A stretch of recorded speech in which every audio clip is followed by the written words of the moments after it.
നമസ്കാരം ബാലേട്ട. നമസ്കാരം. നമസ്കാരം. അപ്പോൾ ഇപ്പം സതീശൻ്റെ ജാഥയുടെ തിരക്കിലാണോ അതോ തെരഞ്ഞെടുപ്പ് തിരക്കിലാണോ? സതീശന്റെ ജാഥയുടെ തിരക്കിലാണ്. പ്രതിപക്ഷ നേതാവിന്റെ ജാഥയിലാണ്. ഉം.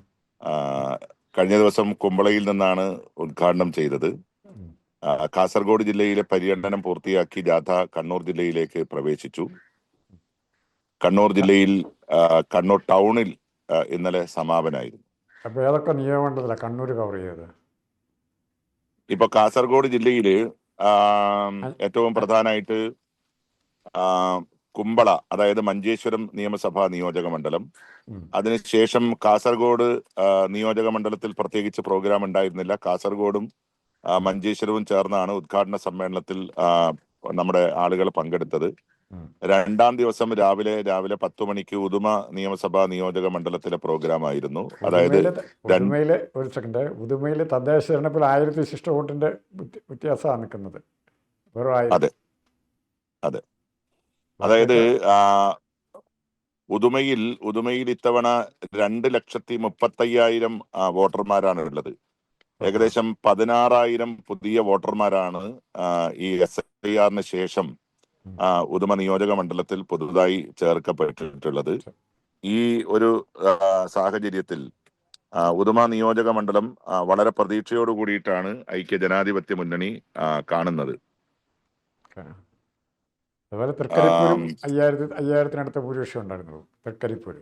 അതെ, അതായത് കഴിഞ്ഞ ദിവസം ശ്രീ VD സതീശൻ സൂചിപ്പിച്ച ഒരു കാര്യമുണ്ട്. അതായത് വളരെ പ്രതീക്ഷയോട് കൂടിയിട്ടാണ് അദ്ദേഹം കാസർഗോഡ് ജില്ലയിലെ ഐക്യ ജനാധിപത്യ മുന്നണിയുടെ ജാഥാ കേന്ദ്രങ്ങളെയും ഇവിടുത്തെ പ്രവർത്തകരെയും കണ്ടത്. അദ്ദേഹം ഒരു കാര്യം പറഞ്ഞു: ഐക്യ ജനാധിപത്യ മുന്നണിയുടെ സർക്കാർ അധികാരത്തിൽ വന്നാൽ പ്രഥമ പരിഗണന നൽകാൻ വേണ്ടി പോകുന്ന ജില്ല കാസർഗോഡാണ്. ഒരു രാഷ്ട്രീയക്കാരൻ എന്നുള്ള രീതിയിൽ ഒരുപക്ഷെ നിങ്ങൾ സംശയം പ്രകടിപ്പിക്കും, മറ്റു ജില്ലകളിൽ പോയാലും ഞാൻ ഇതേ കാര്യം ആവർത്തിക്കുമോ എന്നൊരു സംശയം നിങ്ങൾക്കുണ്ടാകാം. പക്ഷേ ഒരു സംശയത്തിനും ഇട നൽകാത്ത രീതിയിൽ ഞാൻ വ്യക്തതയോടുകൂടി പറയുന്ന ഒരു കാര്യമുണ്ട്: ഇത്രയും വലിയ അവഗണന നേരിട്ട ഒരു ജില്ല കേരളത്തിലെ 14 ജില്ലകളെ സംബന്ധിച്ചിട്ടില്ല. എൻഡോസൾഫാൻ ദുരിതബാധിതരായ ആളുകളെ സഹായിക്കാൻ ഇടതുപക്ഷ ജനാധിപത്യ മുന്നണി നിരവധിയായിട്ടുള്ള പദ്ധതികൾ ആവിഷ്കരിച്ചെങ്കിലും അതിലൊരു പദ്ധതി പോലും നടപ്പിലാക്കാൻ അവർ തയ്യാറായില്ല എന്ന കാര്യം അദ്ദേഹം സൂചിപ്പിച്ചു.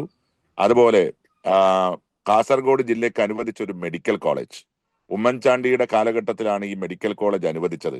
പക്ഷേ ഈ മെഡിക്കൽ കോളേജിൽ ഇപ്പോഴും വെറും OP ടിക്കറ്റ് കൊടുത്ത് ആളുകളെ കയറ്റുന്നു എന്നതിനപ്പുറം ഒരു മെഡിക്കൽ കോളേജിന്റെ പദവിയിലേക്ക് ഇതിനെ ഉയർത്താൻ ശ്രമിച്ചില്ല. കേരളത്തിലെ 200ഓളം ഇൻപേഷ്യൻ സംവിധാനം ഇതുവരെ ഉണ്ടായിട്ടില്ല. ഇല്ല. കേരളത്തിലെ 20ഓളം വരുന്ന വ്ളോഗർമാരുടെ ഒരു വലിയ സമരം ഈ മെഡിക്കൽ കോളേജുമായി ബന്ധപ്പെട്ട് നടന്നു. അതുവഴി നിലനിൽക്കുന്ന പ്രേതാലയമാണ് ഈ മെഡിക്കൽ കോളേജ് എന്ന് അവരെല്ലാവരും പ്രഖ്യാപിക്കുകയുണ്ടായി. അപ്പൊ അദ്ദേഹം പറഞ്ഞൊരു കാര്യമുണ്ട്: ശൈലജയുടെ സ്മാരകമോ വീണ ജോർജിന്റെ സ്മാരകമോ?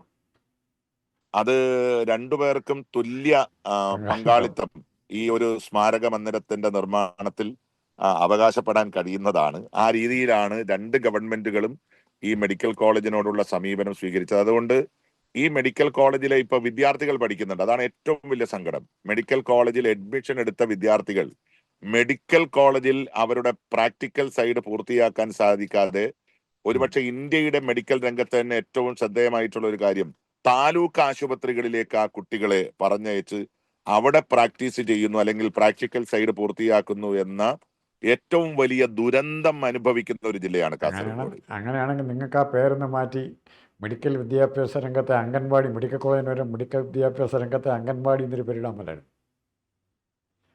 തീർച്ചയായിട്ടും ഈ ഒരു കോൺസെപ്റ്റ് വളരെ അട്രാക്റ്റീവ് ആയിട്ടുള്ള ഒരു കാര്യമായിട്ടാണ് രാജ്മോഹൻ ജിയുടെ ഈ എന്താണ് ടാഗ് ലൈൻ എന്നെ സംബന്ധിച്ചിട്ട് തോന്നുന്നത്. തീർച്ചയായിട്ടും ഈ ഒരു മെഡിക്കൽ കോളേജ് രംഗത്തെ അംഗൻവാടി തന്നെയാണ് കാസർഗോഡ്. അതുപോലെ ഒരു പേഴ്സണൽ കാര്യം ചോദിക്കട്ടെ, താങ്കൾ കഴിഞ്ഞ പ്രാവശ്യം ഉദുമയിൽ മത്സരിച്ച് നിസ്സാര വോട്ടിനല്ലേ തോറ്റത്?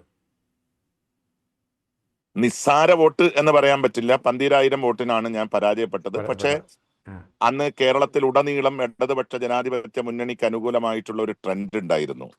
ആ ട്രെൻഡിനെ തുടർന്നാണ് നമ്മൾ അങ്ങനെ ഒരു വോട്ടിന് പരാജയപ്പെട്ടത്. പക്ഷെ അന്ന് തൃക്കരിപ്പൂരിൽ 29,000 വോട്ട്, കാഞ്ഞങ്ങാട് 27,000 വോട്ട്, മഞ്ചേശ്വരത്ത് 7,500 നിന്ന് 800 വോട്ടിന്റെ വിജയം. ഈ ഒരു കാറ്റഗറി കാസർഗോഡ് ജില്ലയിൽ പരിശോധിച്ചാൽ ഏറ്റവും ശക്തമായിട്ടുള്ള പൊളിറ്റിക്കൽ ഫൈറ്റ് നടന്ന ഒരു ജില്ല, ഒരു മണ്ഡലം എന്ന് പറയുന്നത് ഉദുമ തന്നെയാണ്. പക്ഷേ നിർഭാഗ്യവശാൽ തൃക്കരിപ്പൂർ മാറ്റം വന്നിട്ടില്ല ഇപ്പം പുതിയ ലേറ്റസ്റ്റ് സിറ്റുവേഷനിൽ. തൃക്കരിപ്പൂരിലും സ്വാഭാവികമായി അതാണ് ഞാൻ പറഞ്ഞത്. വി ഡി സതീശൻ കഴിഞ്ഞ ദിവസത്തെ ജാഥയിൽ പറഞ്ഞ ഒരു കാര്യമുണ്ട്. കാസർഗോഡ് ജില്ലയിലെ 5 സീറ്റും ടീം UDF അവകാശപ്പെട്ടതാണ്. അതിനാവശ്യമായിട്ടുള്ള പ്രവർത്തനങ്ങൾ സജ്ജീകരിക്കുമെന്ന് അദ്ദേഹം സൂചിപ്പിച്ചത് വളരെ വ്യക്തതയോടെ, ആത്മാർത്ഥതയോടെ, അതിനേക്കാളും വലിയ നിശ്ചയദാർഢ്യത്തോടു കൂടിയാണ്. ആ നിശ്ചയദാർഢ്യം പ്രാവർത്തികമാകുന്ന തരത്തിലുള്ള ജനപങ്കാളിത്തമാണ് അദ്ദേഹത്തിന്റെ ജാഥയിൽ നമ്മൾ കണ്ടത്. ആ ജാഥയിൽ പ്രസംഗിക്കുന്നവരെല്ലാം സ്റ്റേറ്റ് പൊളിറ്റിക്സ് സംസാരിക്കുന്നതിനുമപ്പുറം ജില്ലയുടെ ഈ വികസന പിന്നോക്കാവസ്ഥയെക്കുറിച്ച്, ആരോഗ്യരംഗത്തെ അപകടകരമായിട്ടുള്ള പിന്നോക്കാവസ്ഥയെ കുറിച്ചിട്ടാണ് സംസാരിച്ചത്. കോവിഡ് കാലഘട്ടത്തിൽ മാത്രം 12 ആളുകളാണ് കർണാടകത്തിന്റെ അതിർത്തി അടച്ചപ്പോ ഈ കാസർഗോഡ് ജില്ലയിൽ മരണപ്പെട്ടത്. അതായത് കർണാടകത്തിലെ അതിർത്തി അടച്ചു, മംഗലാപുരം ആശുപത്രിയിലേക്ക് പോകാൻ കഴിയുന്നില്ല. അപ്പൊ എല്ലാവർക്കും ലെൻസ് റിലേറ്റഡ് ആയിട്ടുള്ള അസുഖമായിരുന്നു, ശ്വാസ സംബന്ധമായ അസുഖമായിരുന്നു.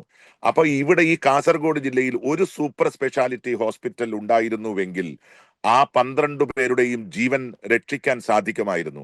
ഈ 12 പേരല്ല സർ, കോവിഡ് റാണി തൊട്ടടുത്തുണ്ടായിരുന്നിട്ടും.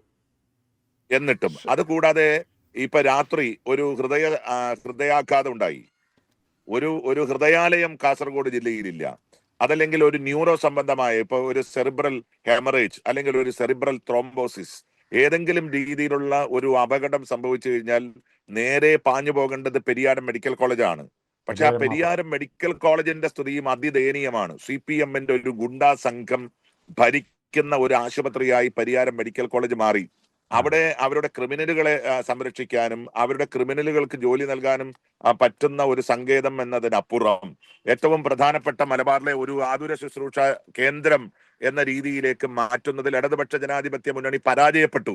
അതുമാത്രമല്ല, ഞങ്ങൾ ഉയർത്തുന്ന ഏറ്റവും പ്രധാനപ്പെട്ട ഒരു വിഷയമുണ്ട്. All India institute of medical science.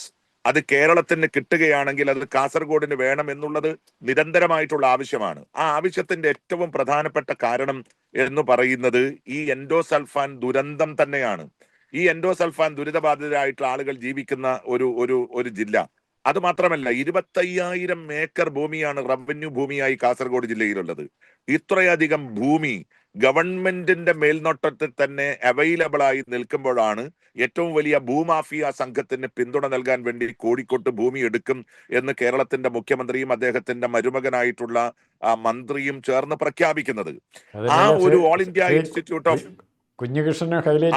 All India institute of medical science Kasaragod ജില്ലയിൽ വേണം എന്ന് ഐക്യജനാധിപത്യ മുന്നണി ആവശ്യപ്പെടുമ്പോ, പൊതുസമൂഹം ആവശ്യപ്പെടുമ്പോ, ഇടതുപക്ഷ ജനാധിപത്യ മുന്നണിയുടെ 3 MLA-മാരും ഈ കാസർഗോട്ടിന് അത് വേണ്ട എന്ന നിലപാട് എടുത്തത് കൊണ്ട് തന്നെ അവർക്കെതിരെ അതിശക്തമായിട്ടുള്ള മുന്നേറ്റം ഈ തെരഞ്ഞെടുപ്പിൽ ഉണ്ടാകും എന്ന് ഞങ്ങൾ ഉറച്ചു വിശ്വസിക്കുന്നു. അപ്പോൾ നമുക്ക് സമയക്കുറവ് പരിധി മൂലം നിർത്താം. നമുക്ക് ഇനി വീണ്ടും വിഷയങ്ങൾ അതുപോലത്തെ പറയാനോ അവതരിപ്പിക്കാനോ ഉണ്ടാവും. ഞങ്ങൾ വിളിക്കും, സഹകരിക്കുമല്ലോ. തീർച്ചയായിട്ടും. Thank you so much.